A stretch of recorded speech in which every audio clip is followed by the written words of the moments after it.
नमस्कार, मैं हूं कशिश प्योर पटना में आपका स्वागत है। आज है 14 जून, दिन रविवार। खबरों की ओर बढ़ने से पहले डालते हैं एक नजर आज की सुर्खियों पर।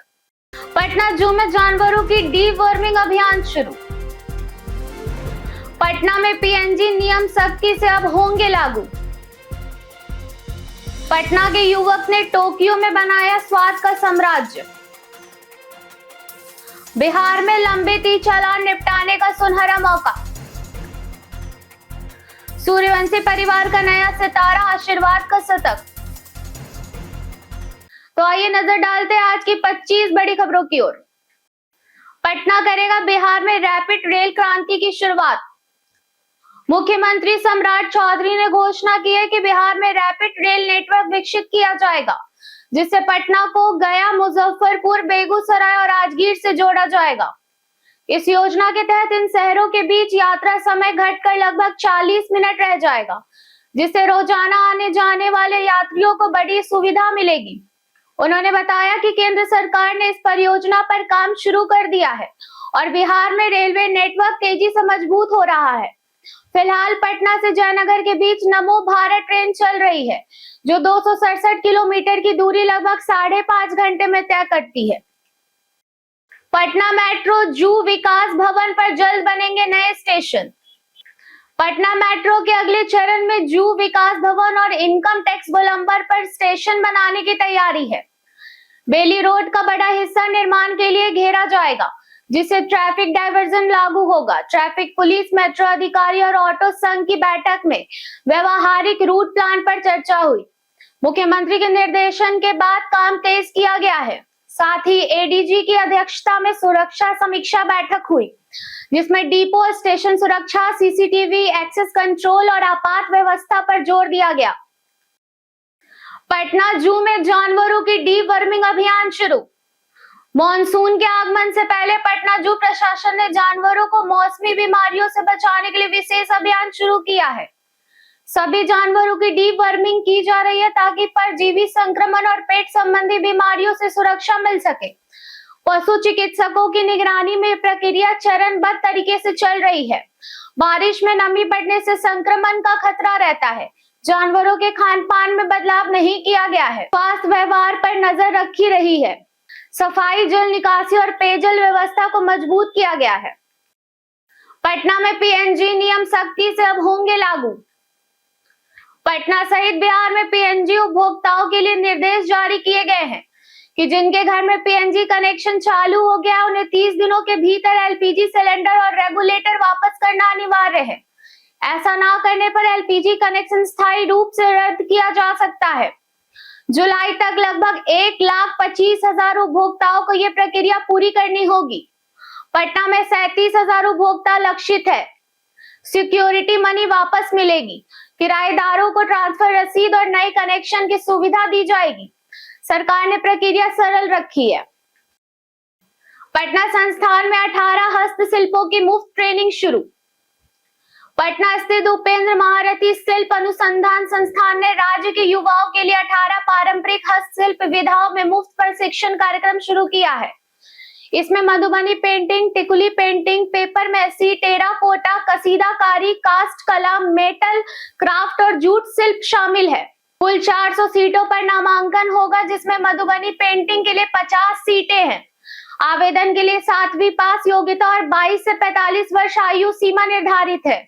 आवेदन 28 जून तक ऑनलाइन होंगे। चयन 30 जून व 1 जुलाई को व्यवहारिक परीक्षा से होगा। प्रशिक्षण के दौरान 1,000 रुपए मासिक छात्रवृत्ति और सामग्री मुफ्त मिलेगी। बाहर के छात्रों को आवास, भोजन भत्ता भी मिलेगा। महिला प्रशिक्षकों के लिए हॉस्टल सुविधा भी उपलब्ध है।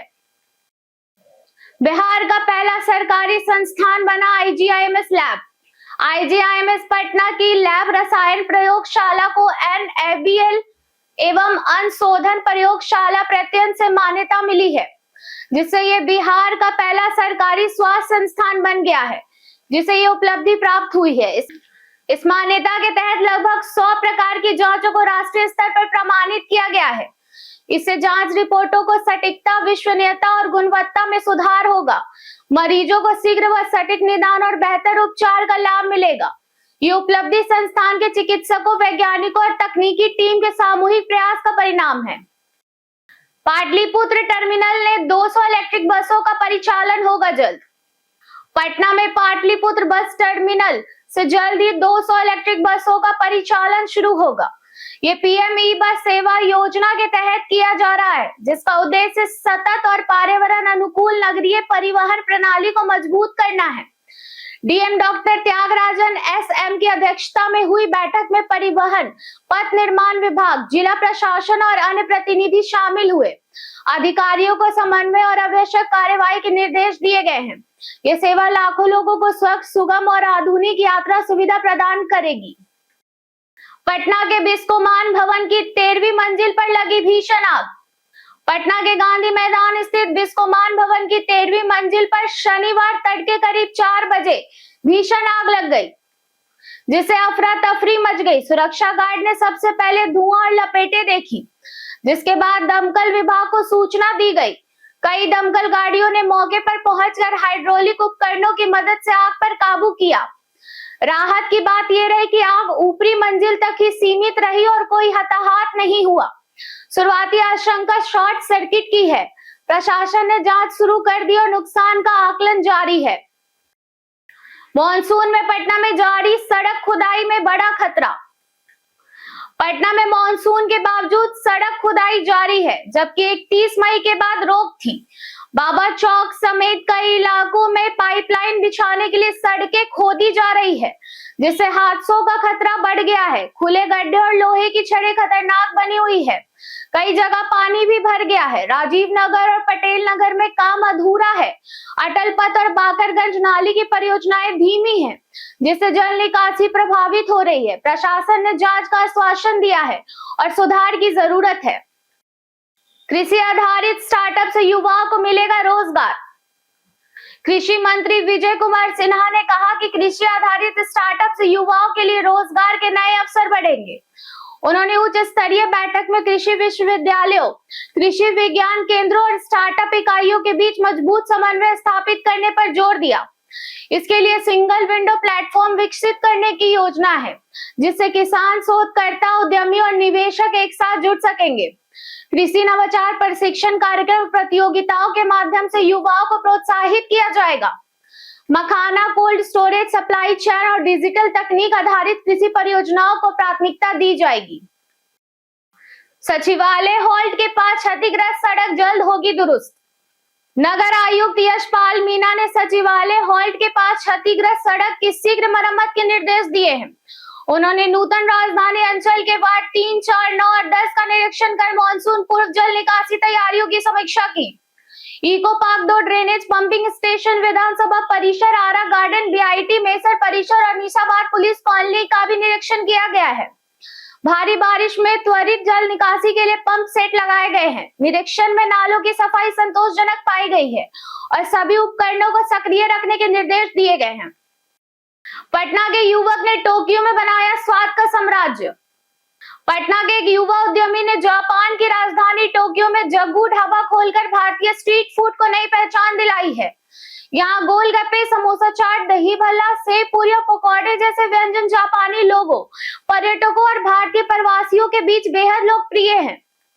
सोशल मीडिया पर वायरल हुई सफलता की कहानी ने लोगों को प्रेरित किया है। वीडियो के बाद कई लोगों ने बिहार के प्रसिद्ध लिट्टी चोखा की मांग भी की है। जग्गू ढाबा की लोकप्रियता भारतीय व्यंजनों के बढ़ते वैश्विक आकर्षण और सांस्कृतिक जुड़ाव का प्रतीक बन गई है। पीएमसीएच इमरजेंसी में अब तुरंत होगा इलाज। पीएमसीएच इमरजेंसी में अब मरीजों का बिना देरी तुरंत इलाज किया जाएगा। ट्रॉयज व्यवस्था के तहत प्राथमिक जांच के बाद गंभीर मरीजों का तत्काल उपचार शुरू होगा, जिसमें फ्लूइड और रक्त चढ़ाने जैसी प्रक्रिया भी शामिल है। परिजनों के आने या औपचारिकताओं का इंतजार नहीं किया जाएगा। मरीजों की गंभीरता के अनुसार लाल, पीले, नारंगी और हरे रंग की चादरों से वर्गीकरण होगा। अस्पताल प्रशासन ने देरी और अव्यवस्था पर सख्ती बढ़ाते हुए डॉक्टरों, नर्सों और स्टाफ की जवाबदेही तय की है। अधीक्षक ने बेहतर और त्वरित इलाज सुनिश्चित करने के निर्देश दिए हैं। बिहार में लंबित ई चालान निपटाने का सुनहरा मौका। बिहार परिवहन विभाग सितंबर में सभी जिलों में विशेष वन टाइम सेटलमेंट कैंप लगाएगा, जहां लंबित ई चालान मामलों का निपटारा किया जाएगा। लोक अदालत की मंजूरी मिलने पर वाहन मालिक जुर्माने का केवल 50% भुगतान कर मामला सुलझा सकेंगे। सुनवाई उसी जिले में होगी जहां चालान जारी हुआ था। योजना में हेलमेट, सीट बेल्ट, बीमा और अन्य ट्रैफिक नियम उल्लंघन से जुड़े चालान शामिल होंगे। विभाग का उद्देश्य लंबित मामलों को कम करना, राजस्व संग्रह को सुव्यवस्थित करना और वाहन चालकों को राहत देना है। जाने आज कैसा रहेगा पटना के मौसम का मिजाज। आईएमडी के अनुसार आज पटना में मौसम गर्म और उमस भरा रहने की संभावना है। दिन का तापमान 37 डिग्री सेल्सियस से 39 डिग्री सेल्सियस के बीच और रात का तापमान 28 डिग्री सेल्सियस से 29 डिग्री सेल्सियस तक रह सकता है। आसमान में आंशिक बादल छाए रहेंगे जिससे उमस बढ़ेगी। दोपहर बाद या शाम के समय गरज चमक के साथ हल्की बारिश या बौछारें पड़ने की संभावना है। मॉनसून की सक्रियता के कारण मौसम में अचानक बदलाव भी देखने को मिल सकता है। ऐसे में लोगों को तेज धूप और उमस से बचाव के साथ बारिश की संभावना को ध्यान में रखते हुए अपनी दिनचर्या की योजना बनानी चाहिए। एम्स पटना में एंजियोग्राफी मशीन हुई खराब। एम्स पटना में एंजियोग्राफी मशीन खराब होने से हृदय रोगियों का इलाज प्रभावित हो गया है। करीब 40 भर्ती मरीजों में से 37 ने डर और अनिश्चितता के कारण अस्पताल छोड़कर अन्य संस्थानों में इलाज कराया। मरीजों का आरोप है कि प्रक्रिया के दौरान मशीन बार-बार बंद हो रही थी और उन्हें जोखिम से जुड़ी जानकारी दी गई। इससे परिजनों में चिंता बढ़ गई। अस्पताल प्रशासन ने माना कि मशीन पिछले 2 दिनों से खराब है और उसे ठीक करने का काम चल रहा है। साथ ही वैकल्पिक व्यवस्था की जा रही है। पटना की पहचान में आज हम बात करेंगे सुशांत सिंह राजपूत की। सुशांत सिंह राजपूत भारतीय फिल्म उद्योग के प्रतिभाशाली अभिनेता थे, जिनका जन्म 21 जनवरी 1986 को पटना, बिहार में हुआ था। उन्होंने इंजीनियरिंग की पढ़ाई छोड़कर अभिनय को करियर बनाया और टीवी धारावाहिक पवित्र रिश्ता से लोकप्रियता हासिल की थी। इसके बाद Kai Po, MS Dhoni, the untold story, Kedarnath, Son Chiriya और छिछोरे जैसी फिल्मों में शानदार अभिनय किया था। उन्हें अपनी पीढ़ी के सबसे बहुमुखी कलाकारों में गिना जाता है। 14 जून 2020 को आज ही के दिन मुंबई में उनका निधन हो गया था। उनकी अंतिम फिल्म दिल बेचारा थी और मरणोपरांत रिलीज हुई। आज उनकी कमी हर दिल को खलती है। हम उन्हें श्रद्धा पूर्वक नमन करते और ईश्वर से प्रार्थना करते कि उनकी आत्मा को शांति प्रदान करे। बिहार में आज से 10 लाख परिवारों को मिलेगी मुफ्त बिजली सुविधा। बिहार सरकार 14 जून यानी कि आज से 10 लाख गरीब परिवारों को मुफ्त बिजली उपलब्ध कराने के लिए सोलर रूफटॉप योजना शुरू कर रही है। पहले चरण में 2.5 लाख घरों की छतों पर सोलर प्लेट लगाई जाएगी, जिस पर 1512 करोड़ रुपए खर्च होंगे। योजना के तहत प्रत्येक घर में 1.1 किलोवाट क्षमता का सोलर सिस्टम लगाया जाएगा, जिससे घरेलू बिजली जरूरतें पूरी की जाएगी। ये योजना केंद्र की पीएम सूर्य घर मुफ्त बिजली योजना के तहत लागू की जा रही है। सरकार अगले 2 वर्षों में 58 लाख परिवारों तक इस योजना का लाभ पहुंचाने का लक्ष्य रखती है। बिहार में 2 दशकों में प्रति व्यक्ति आय 13 गुना बढ़ी। बिहार की प्रति व्यक्ति आय पिछले 2 दशकों में 13 गुना बढ़कर 2004 के 5,780 रुपए से 2024-25 में 76,490 रुपए हो गई है। इस दौरान शिक्षा, स्वास्थ्य, पोषण और बुनियादी ढांचे में बड़े निवेश से मानव विकास सूचकांक में 27% सुधार हुआ है। प्रति व्यक्ति विकास व्यय 1,463 रुपए से बढ़कर 13,279 रुपए पहुंच गया है। स्वास्थ्य और शिक्षा खर्च में क्रमशः 14.8 और 13.2 गुना वृद्धि हुई।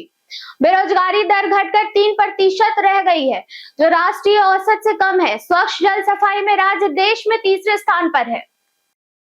प्रधानमंत्री सुरक्षित मातृत्व अभियान में लापरवाही पर कार्यवाही शुरू।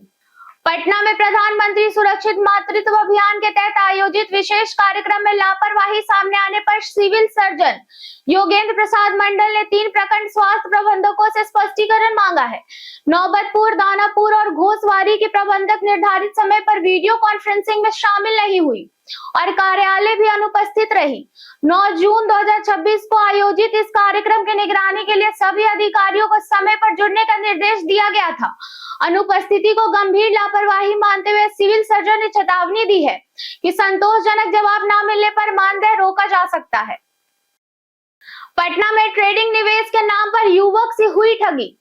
पटना के बुद्धा कॉलोनी इलाके में साइबर ठगी का मामला सामने आया है, जिसमें युवक तनिष्क कुमार ने शेयर ट्रेडिंग में निवेश के नाम पर 3 लाख रुपए ठग लिए गए। ठगों ने पहले 200 रुपए निवेश करवाकर 400 रुपए वापस देकर विश्वास जीता। इसके बाद 10,000 और 20,000 सहित कुल बड़ी रकम निवेश करवाई गई। बाद में पैसे वापस मांगने पर और निवेश का दावा बनाया गया। ठगी का एहसास होने पर पीड़ित ने साइबर थाने में शिकायत दर्ज कराई। पुलिस आगे की जांच कर रही है। बीपीएससी परीक्षा गड़बड़ी पर कंपनियां होगी ब्लैकलिस्ट। बीपीएससी एईडीओ परीक्षा में गड़बड़ी करने वाली जयपुर की बायोमेट्रिक कंपनियां साई एडुकेयर और क्राइनेक्स डिजिटल सॉल्यूशन को ब्लैकलिस्ट किया जाएगा। ईओयू ने अब तक 37 जालसाजों को गिरफ्तार किया है और संगठित अपराध व भ्रष्टाचार पर कार्रवाई के लिए 2 विशेष टीमें बनाई है। एक टीम साइबर व आर्थिक अपराध देखेगी, दूसरी नकली सामान पर कार्रवाई करेगी। आगामी सिपाही भर्ती और नीट यूजी परीक्षा के लिए स्पेशल सेल बनाया गया है। 4 भ्रष्ट अधिकारियों पर आय से अधिक संपत्ति के मामले में छापेमारी हुई, जिनमें भारी अनियमितताएं सामने आई है। पटना के पर्यटन स्थल में आज बात होगी ऐतिहासिक गोलघर की। पटना का ऐतिहासिक गोलघर 1786 में ब्रिटिश इंजीनियर कैप्टन जॉन गास्टिन ने बनवाया था। इसे 1770 के बंगाल अकाल के बाद अनाज भंडारण के लिए बनाया गया था, ताकि भविष्य में खदान संकट से निपटा जा सके। ये विशाल गोलाकार इमारत ईंट और चूने से बनी और इसमें कोई खंभा नहीं है। इसके ऊपर पहुंचने के लिए 145 घुमावदार सीढ़ियां हैं, जहां से पूरे पटना शहर और गंगा नदी का खूबसूरत नजारा दिखता है। हालांकि डिजाइन की एक गलती के कारण इसे कभी भी पूरी क्षमता से अनाज रखने के लिए इस्तेमाल नहीं किया जा सका है। छोटू छलिया कंगन विवाद पर बढ़ी सियासी गर्मी। लालू प्रसाद यादव के जन्मदिन पर राबड़ी देवी द्वारा भोजपुरी गायक छोटू छलिया को कथित तौर पर कंगन उपहार देने को लेकर सियासी विवाद गहराया है। जेडीयू नेता नीरज कुमार ने आर्थिक अपराध इकाई को पत्र लिखकर कंगन के स्रोत, कीमत, खरीद, बिल और भुगतान की जांच की मांग की है। उन्होंने इसे बेनामी लेन देन, आयकर उल्लंघन और संभावित धन शोधन से जोड़कर जांच कराने को कहा है। पत्र की प्रतिलिपि ईडी, आयकर विभाग और लोकायुक्त को भी भेजी गई है। साथ ही लालू परिवार से जुड़े पुराने मामलों का भी उल्लेख किया गया है। सूर्यवंशी परिवार का नया सितारा। वैभव सूर्यवंशी के बाद अब उनके छोटे भाई आशीर्वाद सूर्यवंशी भी क्रिकेट में अपनी प्रतिभा से सुर्खियां बटोरे रहे हैं। समस्तीपुर में खेले गए एक अभ्यास मैच में आशीर्वाद ने 37 गेंदों पर 103 रन की शानदार शतकीय पारी खेली, जिसमें 20 चौके और 1 छक्का शामिल है। उनकी बेहतरीन बल्लेबाजी की बदौलत टीम ने 29.5 ओवर में 234 रन बनवाए। बड़े भाई उज्जवल सूर्यवंशी ने सोशल मीडिया पर उनकी उपलब्धि साझा की, जबकि पिता संजीव सूर्यवंशी ने बेटे को बधाई देते हुए सभी से आशीर्वाद पर प्यार और आशीर्वाद बनाए रखने की अपील की है। बीते दिन हमारे द्वारा पूछे गए सवाल का जवाब आप लोगों में से बहुत लोगों ने हमारे कमेंट बॉक्स सेक्शन में लिख कर दिया है। जिन्होंने हमारे द्वारा पूछे गए सवाल का जवाब दिया, उनके नाम है संजीव कुमार, अमरजीत कुमार, राकेश मिश्रा, दयानंद सिंह, बंटी कुमारी, ऋतिक मेहता, पुनील कुमार राय और आर्यन पटेल। इसी के साथ बढ़ते हैं आज के सवाल की ओर। और आज का सवाल है, क्या एसी और कूलर का इस्तेमाल इस साल बढ़ गया है? आप अपना जवाब हमें हमारे कमेंट सेक्शन में लिखकर जरूर बताएं। आज के लिए इतना ही। बिहार के तमाम खबरों के साथ बने रहने के लिए देखते रहे प्योर पटना। और साथ ही अगर आप YouTube चैनल पर देख रहे हैं, चैनल को सब्सक्राइब करें, और अगर आप Facebook पेज पर देख रहे हैं तो लाइक और फॉलो करें।